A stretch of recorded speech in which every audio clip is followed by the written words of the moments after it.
8월 30일 동행하는 교회 청년부 주일 예배를 하느님 앞에 함께 올려드리도록 하겠습니다.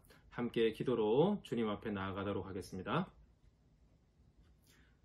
내가 사망의 음침한 골짜기로 다닐지라도 해를 두려워하지 않을 것은 주께서 나와 함께 하심이라. 주의 지팡이와 막대기가 나를 안위하시나이다. 주께서 내 원수의 목전에서 내게 상을 차려주시고 기름을 내 머리에 부으셨으니 내 잔이 넘치나이다. 아멘. 하나님 아버지, 주님을 찬양합니다. 우리의 상황과 환경이 어떠하든지 간에 주님은 여전히 우리의 하나님 되시고 우리를 다스리시고 예배받기에 합당하신 주님이신 것을 고백합니다. 주님, 코로나 확산으로 인한 많은 어려움들이 우리에게 닥쳐와 있습니다. 우리를 불쌍히 여겨 주시옵소서. 한국 기독교와 한국 교회를 불쌍히 여겨 주시옵소서. 하나님, 이웃을 사랑하라는 공공선을 위해 함께 헌신하고 희생하고 수고해야 될 우리 그리스도인들과 한국 교회가 오히려 공적인 선을 위협하고 이웃을 해치는 그런 모습으로 전락해 있습니다. 하나님, 우리의 이런 허물들을 용서하여 주시고 이 상황 가운데서 답답하고 정말 울분을 토하는 우리의 심정을 주님 어루만져 주시옵소서. 하나님, 그 이 모든 것들을 주님 앞에 들고 나아가 주님 발 아래 다 내려놓고 다시 주님을 바라보고 의지할 수 있도록 도와주시옵소서.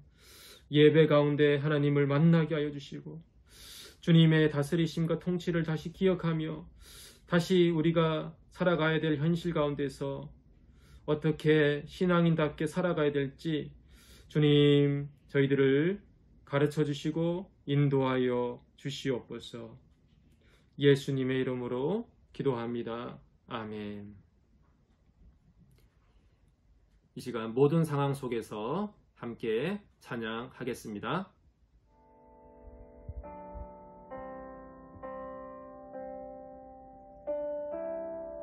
모든 상황 속에서 주를 찬양할지라. 주는 너의 큰 상급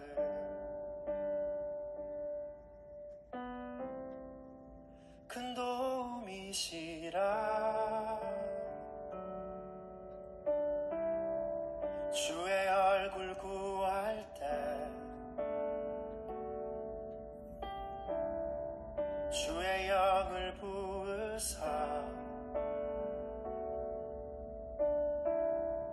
크신 사랑 안에서 주를 보게 하소서. 내 영혼이 확정되고 확정되어 싸우니 믿음의 눈 들어 주를 바라봅니다.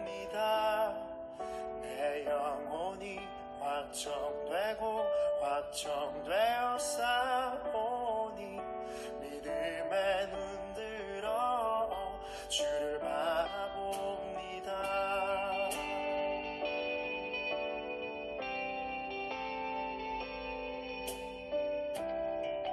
모든 상황 속에서 주를 찬양할지라.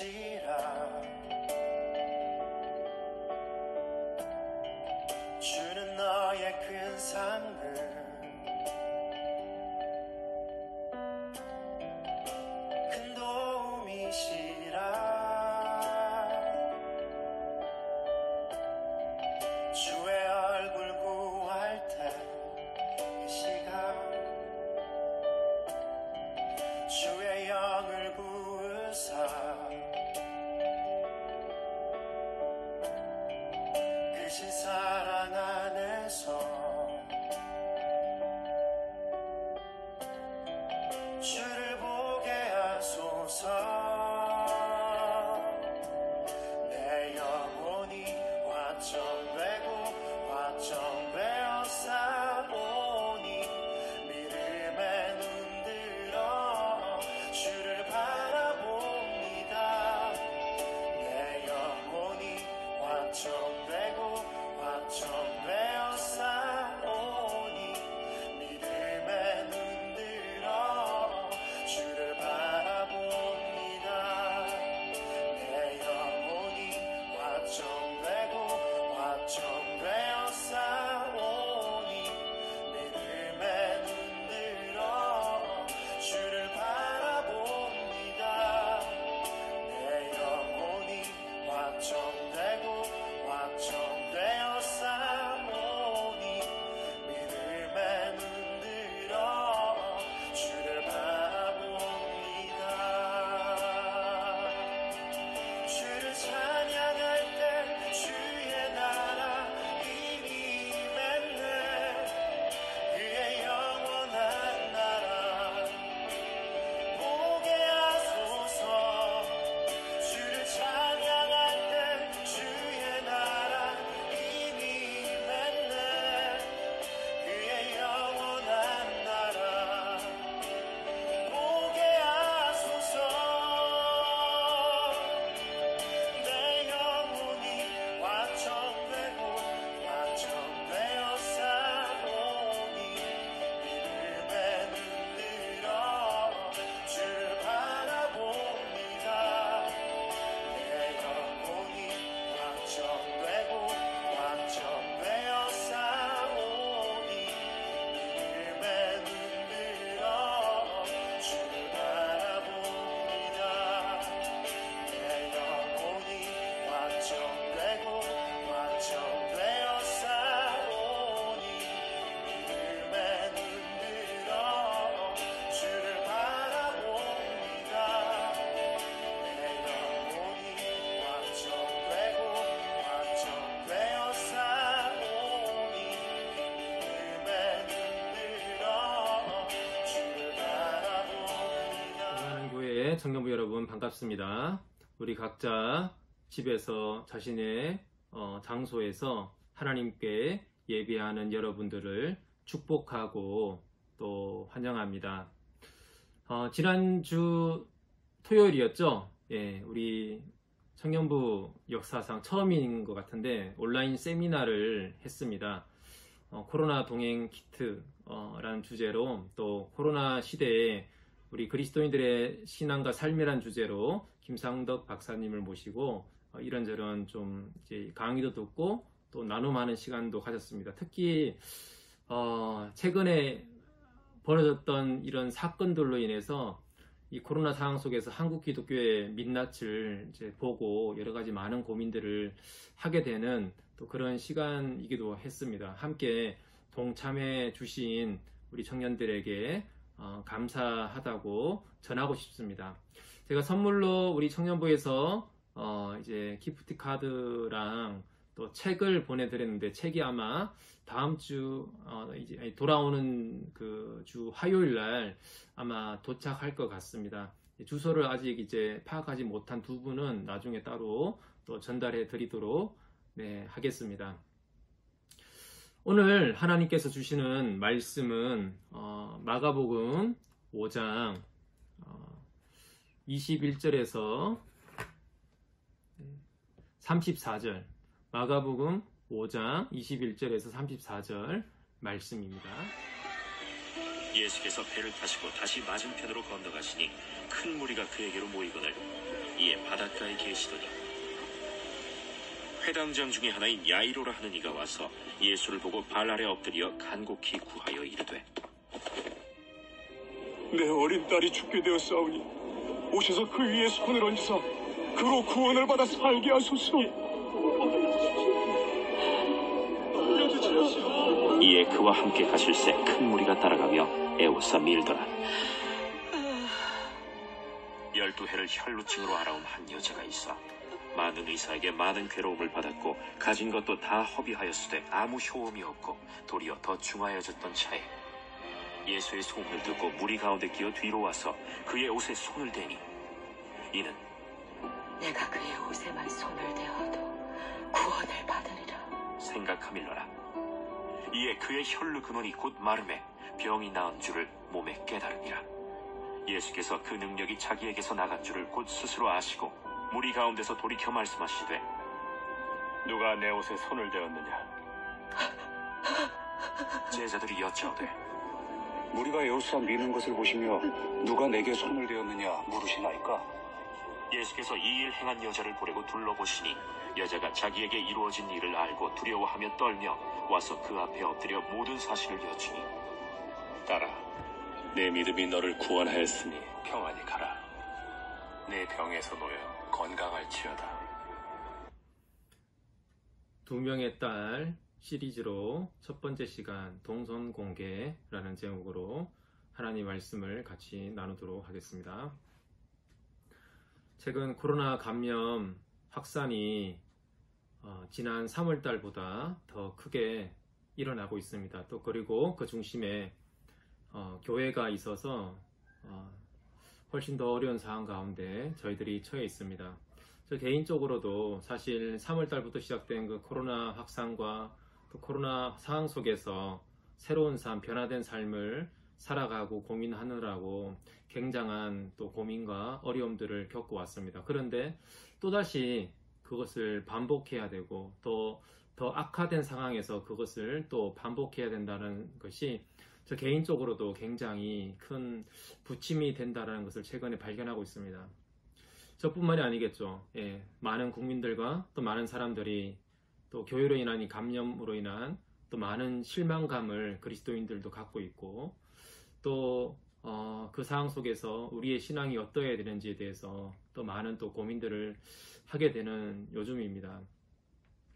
지금 이 상황으로 인해서 많은 고통을 겪는 사람들, 또 약자들, 또 어려움에 처한 사람들에게 정말 우리로 인한 그런 또 어려움들을 주었기 때문에 참 우리가 많이 회개하고 또 반성하고 또 그들을 실제적으로 도울 수 있는 그런 또 그리스도인들, 그런 한국 기독교로 정말 거듭나는 그런 시간이 되었으면 합니다. 하나님께서 정말 이 상황 가운데 은혜를 베풀어 주시기를 간절히 소망합니다. 최근에 코로나 상황과 관련해서 한 가지 이슈가 됐던 것 중에 하나가 확진자의 동선을 공개하는 것과 또 그것이 인권 침해인 것에 대해서 서로 책임 공방, 또 법적인 또 책임을 지우는 고발하는 그런 일들, 그런 이슈들이 뉴스에서 있었습니다. 공익을 위해서는 동선을 공개해야 되는 측면도 있겠고 또 한편으로는 개인의 사생활 보호를 위해서 어느 정도는 그런 부분들을 제한을 해줘야 되는 부분도 있을 것 같습니다. 거기서 오는 갈등들이 생기는 거죠. 오늘 본문은 두 개의 이야기가 한 세트로 되어 있습니다. 뒷부분까지 다 읽지는 않았지만 오늘 본문 전체의 이야기, 야이로와 이 혈류병 걸린 여인의 이야기 전체는 샌드위치 구조로 되어 있습니다. 야이로가 자신의 딸을 고치기 위해서 예수님에게 부탁해서 집에 가는 도중에 혈류병 걸린 여인이 갑자기 이제 끼어들어서 생긴 치유 사건이 있습니다. 예수님을 만지면 나을 수 있다는 믿음을 가지고 이 여인은 나아왔습니다. 그런데 이 사건으로 시간이 딜레이가 되어서 야이로의 딸이 죽었다라는 소식을 접합니다. 그 순간 야이로는 이제 패닉 상태에 빠졌지만 예수님이 두려워하지 말고 믿기만 하라고 말씀하시죠. 그리고 다시 예수님이 야이로의 집에 가서 야이로의 딸을 살려내는 이야기로 스토리는 마무리됩니다. 오늘 본문 전체의 중요한 주제는 믿음입니다. 믿음. 이 여인도 그리고 야이로도 믿음을 통해 그들의 절망적 상황에서 구원을 경험하게 되었습니다. 그러나 이 둘의 믿음의 성격은 다릅니다. 어떻게 다른지, 그 믿음이 무엇인지를 오늘 이 시간 한번 같이 살펴보도록 하겠습니다. 믿음은 무엇일까요? 오늘 본문을 통해서 드러나는 이 두 사람의 믿음의 양상은 믿음이란 용기를 내는 것이다 라고 말할 수 있습니다. 믿음은 대체로 어떤 특정한 상황에서 발휘되고 나타납니다. 평소에 아주 평온하게 잘 지낼 때 우리가 주님을 믿습니다, 하나님의 능력을 믿습니다 라고 고백하는 것은 그 진정성을 발견하기가 어렵습니다. 우리의 믿음 또한 그 진정성이 발휘될 때는 어떤 절박한 상황, 또 궁지에 몰린 상황이나 진퇴양난의 상황 속에서 우리 마음에 있는 믿음의 실상이 드러나게 됩니다. 평소에는 하나님 믿고 신뢰한다라고 고백하지만 막상 자신의 진로와 취업의 문제 앞에서 하나님을 믿지 못하고 굉장히 두려워하면서 이런저런 세상의 방식들을 의지하는 그런 모습들을 저는 많이 볼 때가 있습니다. 그 상황 속에서 본인의 믿음이 드러나는 것이죠. 그때 하나님을 믿는 믿음이 진정성이 있는 믿음인가 혹은 살아있는 믿음인가 이것을 확인하게 되고 또 경험하게 되기도 하고, 또 반대로는 내가 진짜 믿음이 없었구나 라는 것을 경험하게 되기도 합니다. 하나님보다는 주변 상황과 또 나를 두렵게 하는 그 환경이 주는 압박 가운데 꼼짝 못하는 자기 자신을, 또 믿음 없는 자신을 발견하게 되기도 하는 것이죠. 해당장 야이로와 이 혈류병 걸린 여인은 그들이 가진 절박한 상황이라는 공통점이 있습니다. 이 절박하다라는 말의 의미는 어떤 일이나 때가 가까이 닥쳐서 몹시 급한 그런 상태를 의미합니다. 그러니까 자기 자포의 상황, 필사적인 그런 상황을 의미하는 거죠. 해당장 야이로는 어떤 사람입니까? 먼저 해당은 어떤 곳인가요? 당시 그 유대 사이에서 해당은 유대인의 예배 장소이면서 또한 재판하는 장소였고, 또 아이들을 위한 교육, 학교 역할을 했던 장소로서 지역 공동체의 중심이기도 했습니다. 그러니까 오늘날로 얘기하면 교회이면서 법원이고 학교인 것이 바로 당시의 회당이었습니다. 율법 교육의 중요한 장소로서 그들의 신앙의 전통을 지키는 그 핵심적인 역할을 했던 것이 회당이었습니다. 그래서 당시에 이 회당장은 오늘날로 얘기하면 마치 담임 목사님이면서 법원장이면서 또 학교장인 그런 사람이었습니다. 그 지역에서는 굉장히 저명한 유력 인사였죠. 마을에서 존경받는 귀한 자리에 있는 사람이었습니다. 율법 교육을 통해서 신앙과 법과 교육으로 유대 공동체를 세우고 살리는 그런 역할을 하는 핵심 인물이 바로 해당장이었습니다. 그 사람이 바로 야이로였던 것이죠. 그런데 이 해당장 야이로는 자신의 12살 된 딸이 죽게 생겼는데 이 야이로는 자신의 딸을 살릴 수가 없었어요. 그리고 딸은 죽어갑니다. 오늘을 못 넘길 것 같습니다. 그런 상황에서 예수님께 와서 자신의 딸을 살려달라고 그렇게 간청하고 있습니다. 예수님이 와서 기도해 주시면 살 수 있다라는 믿음을 가지고 예수님에게 나왔습니다. 그런데 당시 바리새인들과 예수님의 관계를 이해할 필요가 있는데요. 마가복음 3장 6절에 보면 이런 말씀이 있어요. 바리새인들이 나가서 곧 헤롯 당과 함께 어떻게 하여 예수를 죽일까 의논하니라. 예수님이 회당에서 병자들을 고치고 안식일에 병자들을 고친 것 때문에 안식일을 범한 것 때문에 갈등이 생기고 결국은 바리새인들은 예수님을 죽여야겠다라고 마음을 먹게 됩니다. 당시 유대사회에서 바리새인 그룹은 마치 오늘날 통합당과 민주당, 우리나라가 이 거대 정당 두 곳이 이렇게 우리나라를 이제 다스리고 또 지탱하고 이끌어가고 있지 않습니까? 당시 유대사회도 마찬가지였습니다. 사두개파로 비롯되는 그룹이 있었고 바리새파로 비롯되는 그룹이 있었습니다. 이 두 개 그룹이 유대사회를 이끌어가고 있었는데요. 이 바리새인 그룹과 회당의 관계는 굉장히 밀접했습니다. 왜냐하면 그들이 이스라엘 백성들이 바벨론의 포로로 끌려가서 바벨론 그 70년 동안 포로 생활하면서 그곳에서부터 생겨난 것이 바로 이 해당 중심이었습니다. 해당 중심의 유대 공동체를 바리새인들이 세워왔습니다. 왜냐하면 그들이 성전이 파괴되고 포로로 끌려가게 된 그 이유, 그들 자신에 대한 신학적 반성을 그들이 포로 생활하면서 해보니까 제사 문제가 아니었다는 거죠. 예. 예루살렘 성전 문제가 아니었다는 거죠. 성전은 얼마든지 무너질 수 있다는 것을 그들은 경험했습니다. 그게 처음에는 충격이었지만 하나님이 계신 집도 무너지는구나. 예. 그들이 있는 곳이 바로 하나님이 계신 곳이고 예루살렘 성전이었다고 생각했고 성전이 핵심이었는데 그 핵심인 성전이 무너지면서 유대 사회도 무너졌다라고 그들은 생각하고 굉장히 낙심했지만 그들이 포로 생활 가운데서 깨달은 것은 성전은 무너질 수 있다. 그리고 자신들이 포로로 끌려오게 된 근본적인 원인은 성전의 문제가 아니라 그들이 하나님의 말씀, 율법을 버린 것이 핵심 문제였다는 것을 그들은 발견하게 됩니다. 그러면서 제사, 성전체제, 성전체제는 제사잖아요. 제사 문제를 회복하는 게 중요한 것이 아니라 하나님의 율법, 말씀, 이 율법을 회복하고 율법에 대한 철저한 순종과 헌신이 결국 자신들의 유대 공동체를 살리는 핵심이라는 것을 그들은 발견하고 그것을 집중하게 됩니다. 그러면서 생겨난 것이 회당이에요.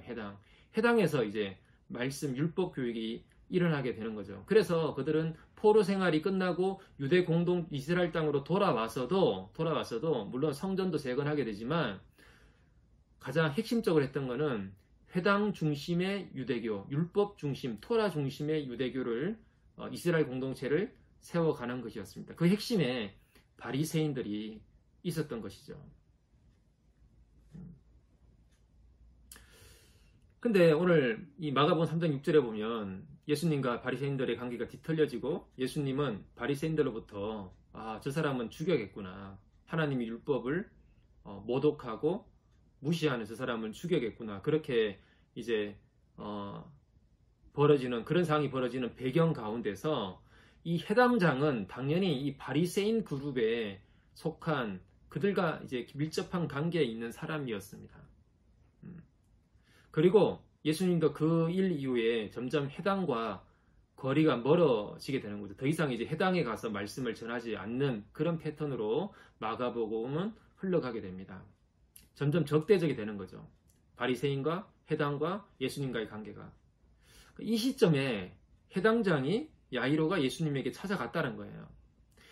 해당장 야이로가 예수님에게 찾아갔다, 나아갔다라는 그 동선이 사실 바리새인 그룹에 알려지면 이건 굉장히 이게 굉장히 큰 파급을 일으킬 야이로 본인에게는 굉장히 불리한 그런 일이 될 것입니다. 혈류병 여인 보시죠. 이 여인도 12년 동안 혈류증으로 너무 힘들게 살아왔습니다. 이 여자의 질병은 한 달 내내 생리를 하는 것처럼 그렇게 여겨졌습니다. 제가 사실 여성들의 이런 고통을 잘 알 수 없잖아요. 그래서 저는 이제 잘 공감하지 못하지만 몇몇 이제 저랑 같이 동역했던 자매 간사님들이 어떤 고통이 있는지 한번 설명을 해준 적이 있었어요. 신체적으로도 엄청난 고통이 있고 면역력이 굉장히 약화된다고 그러더라고요. 면역력이 굉장히 약화되어서 자주 아프고 열도 나고 그리고 무기력증이 빠진대요. 무기력증이 빠져서 아무것도 하기가 싫고 그리고 미친 듯이 잠이 온다고 합니다. 미친 듯이 정말 잠이 오고 혈액순환이 안 돼서 얼굴이 창백하고 또 손발이 차고 또 소화가 잘 안 된다고 합니다. 그리고 그 신체적인 통증 가운데 허리와 배가 끊어질 듯한 아픔을 겪는다고 합니다. 그러니까 이런 이제 고통을 여성들은 이제 한 달에 한 일주일씩 이제 겪는 것이죠. 근데 이 여인은 무려 12년 내내 이 고통 가운데 살아왔습니다. 그리고 이 여인은 율법상 계속해서 부정한 존재였습니다. 레위기 15장의 그 정결 규례를 보면 이런 말씀들이 있어요. 여인이 피를 흘리는데 그것이 월경일 경우에는 7일간 부정하다. 그 여인에게 닿는 사람은 저녁 때가 되어야 부정을 벗는다. 여인이 월경 때가 아닌데도 오랫동안 하혈하거나 월경이 더 오래 계속되거나 하면 하혈하는 동안은 월경하는 때처럼 계속 부정하다. 그런 것에 닿은 사람은 부정하다. 그는 옷을 빨아 입고 목욕을 해야 한다. 그래도 저녁 때가 되어야 부정을 벗는다. 예, 이런 구절이 있습니다. 그러니까 이 여인은 계속해서 10년 동안 부정한 존재로, 다른 사람에게 부정을 옮기는 존재로 그렇게 살아오게 된 것이죠. 그렇게 질문하는 또 우리 친구들이 있었어요. 왜 여성의 생리 현상을 종교적으로 부정하다라고 하냐, 그것에 대해서 의문을 가진 친구들이 있는지도 모르겠습니다. 안 그래도 이제 그 기간이 사실 힘들고 고통스럽잖아요. 근데 나는 종교적으로 부정하기까지 해야 돼? 이런 이제 억울한 마음이 들 수 있는 거죠. 여성들은 그거 외에도 출산하고 나서도 아들을 낳으면 40일 동안 부정하고, 또 딸을 낳으면 80일 동안 부정해서 다른 사람들과 접촉할 수 없다라는, 외부인과 접촉할 수 없다라는 그런 규례가 또 있습니다. 그런 것들을 보면서도 왜 여성은 생명을 잉태하는 정말 고귀한 일을 하고 나서도, 또 그런 수고와 고통을 겪고 나서도 왜 부정한 그런 존재로 이렇게 취급을 받아야 되느냐, 기분 나쁘다, 예, 그런 마음이 사실 들 수도 있습니다. 그런 질문들을 받을 때 제가 명쾌하게 이제 답을 드리지는 못했는데요. 그냥 제 생각은 이런 것 같아요. 제 나름대로의 성경적인 고민을 가지고 말씀을 드리면, 구약의 율법은 불연속성과 연속성이 있습니다. 그러니까 오늘날까지 연결되고 계속해서 연속적으로 적용할 수 있는 것이 있고, 그러지 못한 것이 있다는 것이죠. 의식법과 도덕법으로 구분됩니다. 의식법은 제사 제도죠. 예, 이런 것들은 불연속적이에요. 그리스도의 제사를 통해서 끝이 났잖아요. 양 잡고 피 흘리고 이런 제사, 의식법들은 지금까지 더 이상 이어지지 않습니다. 예수님의 그 피 흘리심의 제사를 통해서 완전히 그건 끝났어요. 그러나 그 의미는 연속이 되는 거죠. 그 의미는, 예, 우리의 죄를 대신한 대속물을 통해서 우리가 속죄함을 받는다라는 그 의미는 예수님의 십자가를 통해서 계속 연결이 되는 것이죠. 그런 관점에서 보면 이 정결법도 그러니까 피를 쏟고 피를 흘리는 것과 부정하다라는 것의 관계도 그런 식으로 우리는 생각해 볼 수 있습니다. 이 유출이라는 것은 상처나 질병으로 인해서 피나 고름이 나는 상태를 의미합니다. 예, 그런 상태가 부정하다는 거죠. 예. 그리고 이제 시체를 접촉한다든지 또 피를 흘린다든지 이런 것들이 이제 부정해서 접촉하면 안 되는 걸로 나오는데, 그럼 왜 피를 흘리는 것이 왜 부정한가? 예. 레위기 17장 11절에 보면 이런 말씀이 있어요. 육체의 생명은 피에 있음이라. 피가 이제 속죄하는 역할을 하는데요. 생명이 되는 이 피를 밖으로 쏟아내는 것은 죽음을 의미합니다. 육체의 생명은 피에 있는데 그 피를 흘리는 것이 바로 속죄를 하는 역할을 하는 거죠. 그래서 죽음은 곧 죄의 결과로 간주되어 왔다라는 것이 성경적인 이해입니다. 죽음은 죄의 결과로 온 것입니다. 근데 결국 이 죄의 결과로 죽음이 와야 되는데, 그 죽음은 어떻게 오느냐? 이 생명을 쏟게 되는 것으로 죽음이 오는 거죠.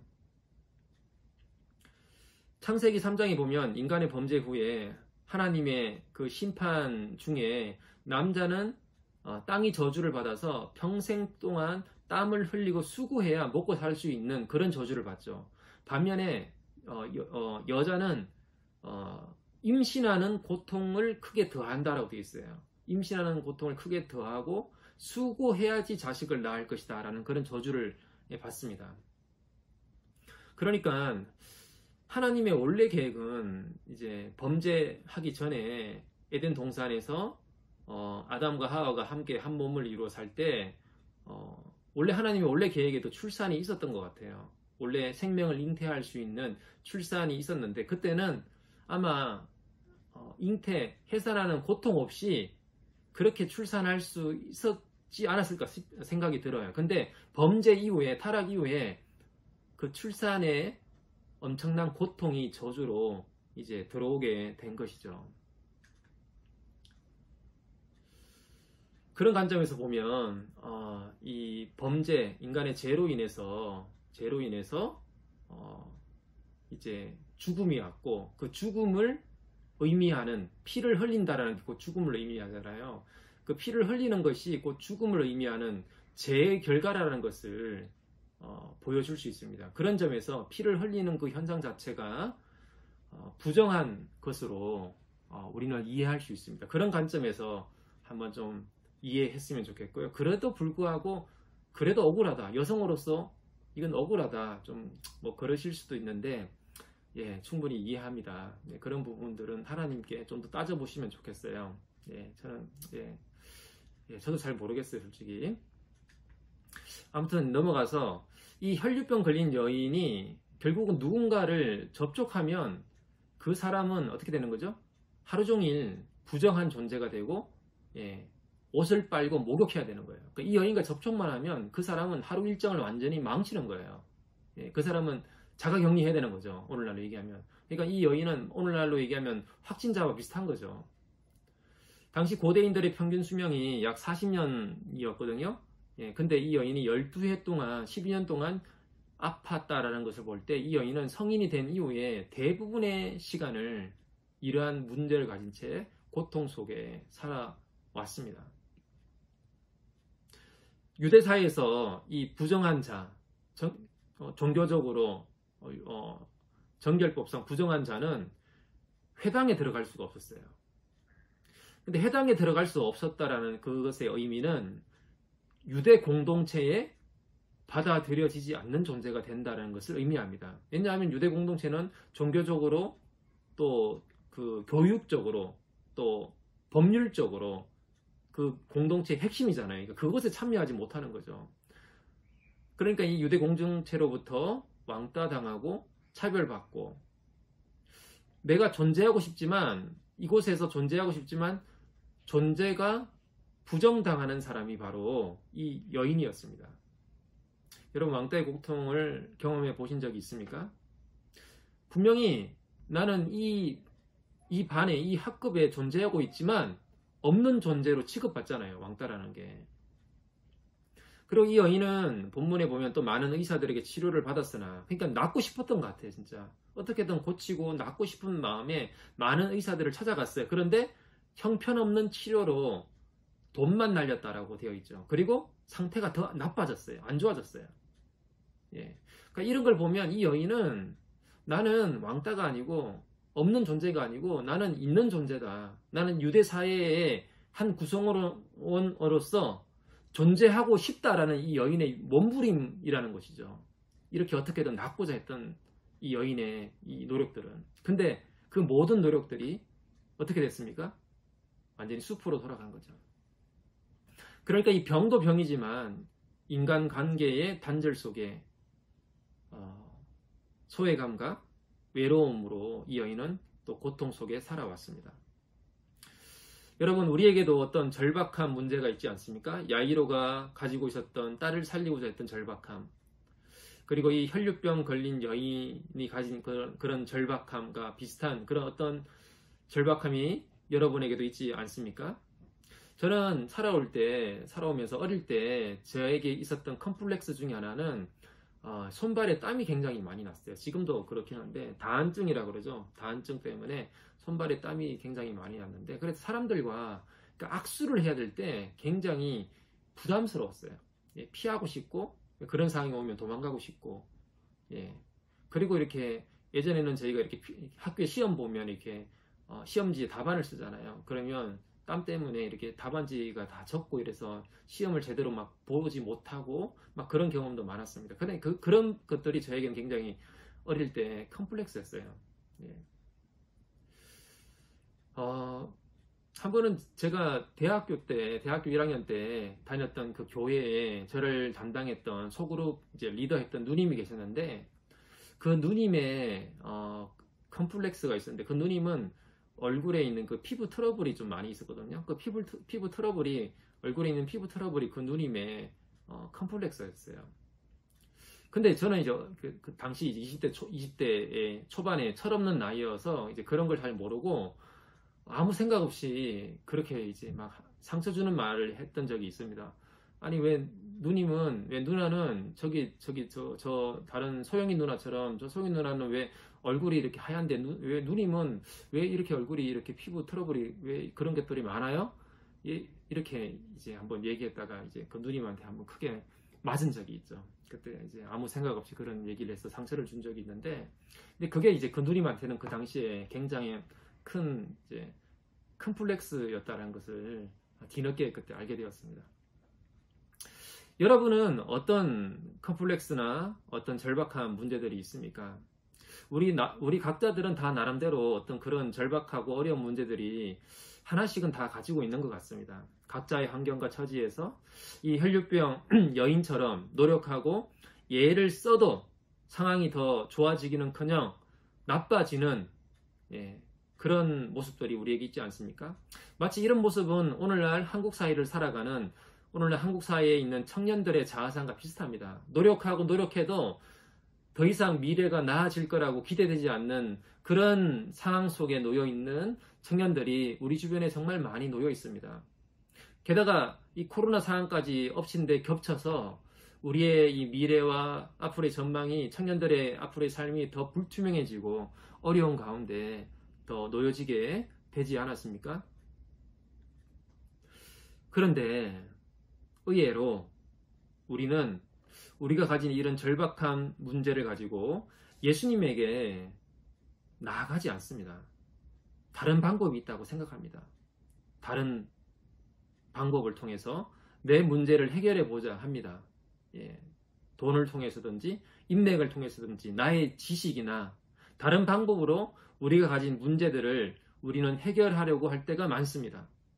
또 내가 더 노력하면 이 문제를 해결할 수 있는 가능성이 더 클 것이다라는 기대감을 가지고 살아가기도 합니다.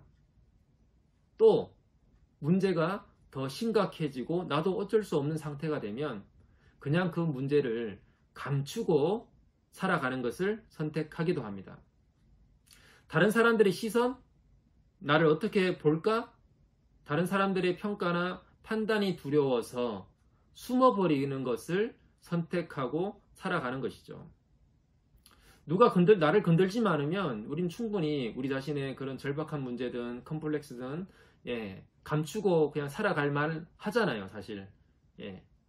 누가 건들면 그때 잠시 기분 나쁘고 화를 내고 우울해질 수 있지만 대부분은 우리는 그냥 잘 감추고 살아갈 수가 있습니다. 문제는 그렇게 살다가 내가 노력하든지 감추고 살아가든지 그렇게 살다가 평생 예수님 앞에 진지하게 한 번도 나아가 보지 않은 채 살아가게 된다는 것이죠.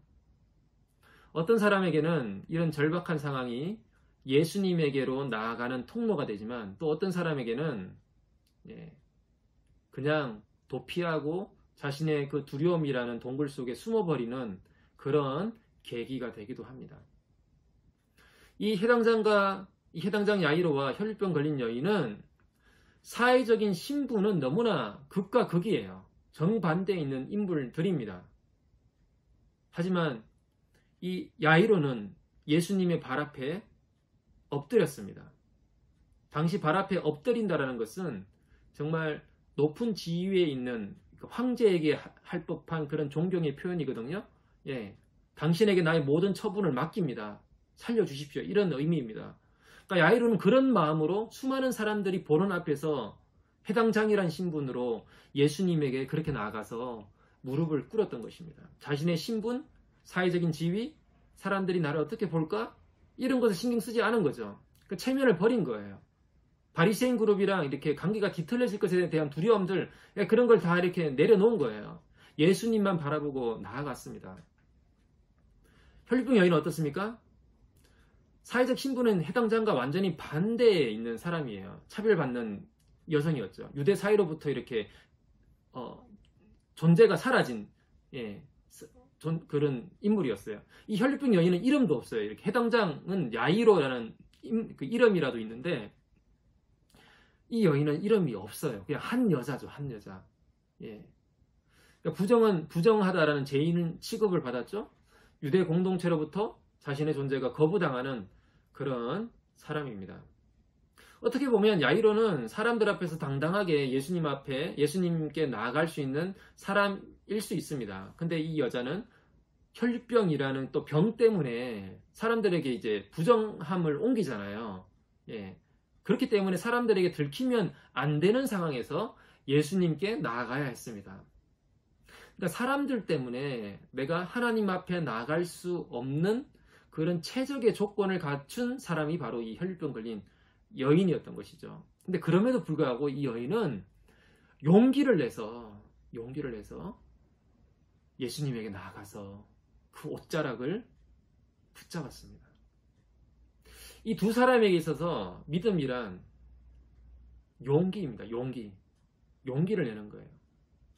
야이로에겐 자신의 체면을 내려놓는 용기, 자신이 속한 그 그룹과 배척받을 수 있는, 자신의 지위가 흔들릴 수 있는 그런 두려움을 마주하는 용기였고, 다른 사람들의 시선과 평판, 그것에 대해서 이렇게 물리치는 용기였죠.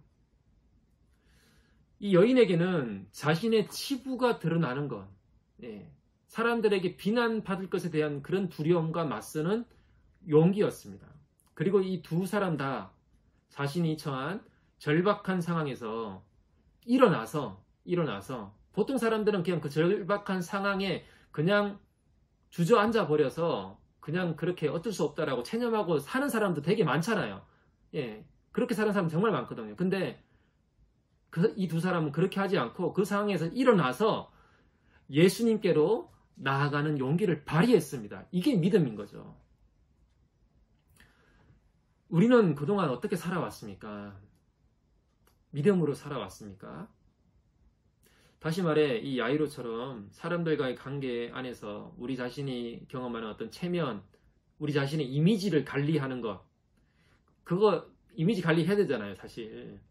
근데 그런 걸 다 내려놓고 자신의 있는 모습 그대로 치부가 드러나도 어쩔 수 없다라는 그런 마음으로 용기를 발휘할 수 있겠습니까? 다른 사람들이 나를 어떻게 볼까? 이 사람들의 시선에서 자유로울 수 있겠습니까? 다른 사람들이 모르는 내 안에 어떤 죄와 허물이 있잖아요. 우리 안에 어떤 수치심, 약점들이 있잖아요. 그런 것들이 노출되어도 괜찮다. 나는 괜찮다. 그거보다는 예수님께 나아가는 것이 나는 더 중요하다. 그런 용기가 있습니까? 두려움에 맞서는, 여러분이 노출되는 것에 대한 두려움에 맞서는 용기가 여러분에게는 있습니까? 아니면 그런 두려움에 반응하느라고, 그 두려움에 반응하느라고 예수님을 바라보지 못하고 예수님에게 나아가지 못하면서 사람들만 보고 두려움에 사로잡혀 살아왔습니까? 우리는 오늘 본문에 나와 있는 해변가에 예수님 주변에 수많은 무리들이 모여들었잖아요. 이 무리들처럼 예수님이 가시는 길을 함께 따라가는 그 무리에 속할 수는 있습니다. 지금도 물론 이제 예배당에 나와 있지는 않지만 각자 처소에서 우리가 동행 청년부라는 그 무리에 속해서 함께 예배 드리고 있잖아요. 우리는 무리에 속해서 하나님께 나가고 있는 겁니다. 처음에는 우리가 그렇게 할 수 있어요. 그러나 언제까지 우리가 무리에 속해 있겠습니까? 우리는 계속 무리에 속해서 하나님을 따라간다면 우리의 믿음은 분명해집니다. 그리고 적당한 안정감 속에, 무리라는 그 안정감 속에 머물다가 끝날 수도 있습니다. 정말 우리가 하나님을 만나고 참된 변화가 일어나기를 소망한다면 무리에 숨어서 하나님을 믿고 예수님을 따라가는 신앙이 되어서는 안 되는 거죠. 여러분 한 사람 한 사람이 야이로가 되어야 되고 혈류병 여인이 되어서 여러분 한 사람이 여러분이 하나님 앞에 단독자로 예수님 앞에 나아가는 용기가 필요합니다. 여러분 성경에 누구의 이야기가 기록되어 있습니까? 누가 예수님의 기억에 남아있는 사람이 되었습니까? 하나님의 말씀을 듣고 무리 속에 그냥 적절하게 만족하면서 숨어있는 사람이 아니라 그 무리에서 나와서 자신을 자신의 모든 치부를 노출하면서까지 사람들의 그런 비난을 감수하면서까지 예수님에게 나아간 그 사람이 바로 성경에 기록되어 있고 예수님의 기억에 남아있는 사람이 되지 않았습니까? 그 사람이 바로 참된 변화를 경험하고 회복된 그런 사람으로 기록에 남아있지 않습니까? 저는 청소년 시절에 굉장히 이제 참 찌질하게 살았어요. 아버지와의 관계도 굉장히 안 좋았고, 아버지랑 이제 관계가 너무 틀어졌고, 제 자신의 내면의 문제, 제 안에 온통 거짓되고 엄난하고, 또 저 내면을 보면 이렇게 너무 이중적이고, 이제 그런 걸 보이잖아요. 그런 청소년 시절을 살아왔어요. 그때 주님이 저를 부르신다라는 것을 얼핏 경험했던 것 같아요. 근데 그것을 무시하고 오직 나의 이런 처지, 이런 찌질한 처지를, 이런 또 관계의 어려움들을 극복하는 유일한 방법은 좋은 대학에 가는 것이라 생각하고 하나님의 부르심을 거부하고 오직 좋은 대학 가는 것에만 저는 목매달았습니다. 대입 준비에만 이제 파묻혔던 것이죠. 그러다가 이제 그걸 통해서 제 인생을 바꾸어 보려고 했던 것도 실패를 하고 이제 대학 생활을 하면서 이래저래 막 망가지고 폐인 생활을 좀 했어요. 그러다가 이제 그런 상황 가운데서 예수님을 만나고 제 삶이 변화가 되었습니다. 그때 주님이 저를 또 부르셨던 것 같아요. 예수님에게로 나오라고. 그러니까 너의 삶을 정말 참된 변화가 일어나기 위해서는 네가 생각하는 방식으로 뭔가를 성취하거나 뭔가를 얻어내면 네가 생각하는 방식으로 너의 삶이 멋지게 변화될 거라고 생각하는데 그건 착각이었다는 것을 그때 알게 된 거죠. 그러면서 제가 예수님에게 나아가게 되었습니다. 그리고 예수님을 알고 그때부터 제 삶이 정말 변화가 되었는데요. 제 삶이 변화가 되고 하나님을 알게 되고 하나님을 알고 싶은 갈망이 점점 커지게 되자 제가 어떻게 했냐 하면 한 번은 그런 일이 있었어요. 한 번은 이제 제가 다니던 교회에서 특별 새벽 기도회가 있었는데 그 새벽 기도회 요일별로 담임 목사님이 안수 기도를 해주셨는데 이렇게 대상을 구분했어요. 뭐 첫째 날은 병자들을 위해서 기도해주고 또 둘째 날은 청년들을 위해서 기도해주고 셋째 날은 청소년들을 위해 기도해주고 넷째 날은 뭐 초등부 학생들을 위해서 기도해주고 막 이런 식으로 구분을 해서 안수 기도를 해주는 날이었어요. 그래서 저는 청년들을 위해서 안수 기도해줄 때 그 새벽에 나가서 기도 받았습니다. 하나님을 더 하나님을 더 깊이 알고 만나고 싶은 마음에 간절한 마음에 그 기도를 좀 받으면 좀 더 도움이 될까 싶어서 나가서 기도 받았어요. 그리고 그 이후에도 계속 새벽 기도를 그때 나갔거든요. 너무 갈급한 마음에. 그래서 어느 날은 초등학생들을 위해서 안수 기도를 해주는 날이었어요. 새벽 기도가 끝나고 초등학생들을 나오라고 해서 이제 초등학생들이 나가서 안수 받는 기도였어요. 근데 그때도 제 마음에 정말 나는 하나님, 예수님을 더 알고 싶다. 더 만나고 싶다. 그런 갈망에 초등학생들이 안수 기도 받으러 나가는 그 줄에 저도 그냥 나가서 줄 섰어요. 근데 그때는 그게 뭐 쪽팔린다 이런 개념이 없어요. 그냥 정말 그 갈망이 너무 컸기 때문에 사람들이 나를 어떻게 보든지 상관없이 그냥 줄 서서 기도 받았어요. 담임 목사님이 그때 황당하셨을 거예요. 초등학생들을 나와서 안수 기도 하는데 이 청년이 와서 이제 기도 받으니까 아직 초등학교 졸업을 안 했나 뭐 그렇게 생각하셨을 수도 있는데 그때 제 기억에 보면 저는 정말 그런 갈망으로 절박함으로 하나님 앞에 나아갔던 것 같습니다. 물론 이제 지금 그런 마음을 많이 까먹어서 정신 차리려고 저도 노력하고 있는데 우리가 이 야이로와 이 혈류병 여인처럼 정말 예수님 앞에 나아가서 나의 절박한 그런 문제, 나의 이런 참된 어려움, 그 컴플렉스와 그 어려운 변화되지 않았던 그런 문제가 예수님 앞에 들고 나아갔을 때 정말 해결되고 변화될 수 있겠구나. 그런 갈망을 가지고 주변 사람들과 평판, 시선, 또 내 자신이 노출되는, 내 동선이 노출되는 그것에 대한 두려움들 있겠지만 그것들을 다 마주하고 그럼에도 불구하고 그 두려움에도 불구하고 예수님 앞에 나아가는 그런 용기를 내는 믿음이 우리 모든 우리 동해하는 청년부 우리 지체들에게 있기를 소망합니다. 특별히 코로나 상황 가운데서 정말 그 주님 앞에 믿음으로 용기 있게 나아가는 저희들이 다 되기를 소망하고 축복합니다. 이 시간 들었던 말씀을 기억하면서 함께 잠시 기도하겠습니다. 무리에 속한 신앙생활은 아닌지 돌아봅시다. 하나님 앞에 단독자로 나아갈 수 있도록 기도했으면 좋겠고요.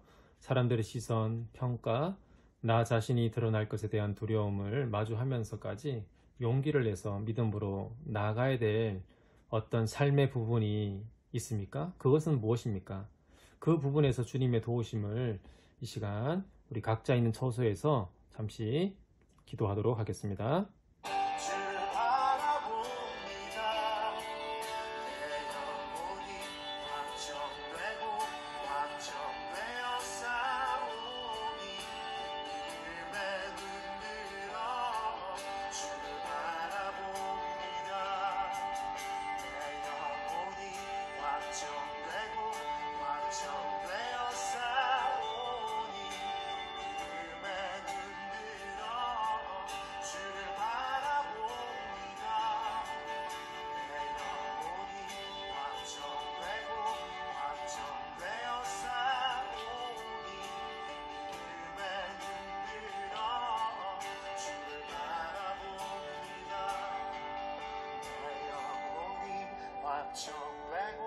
확정되어 싸우니 믿음에 눈들어 주를 바라봅니다. 네, 이제 축도로 예배를 마무리하도록 하겠습니다. 여호와는 내게 복을 주시고 너를 지키시기를 원하며 여호와는 그의 얼굴을 내게 비추사 은혜 베푸시기를 원하며 여호와는 그 얼굴을 내게로 향하여 드사 평강 주시기를 원하노라. 아멘.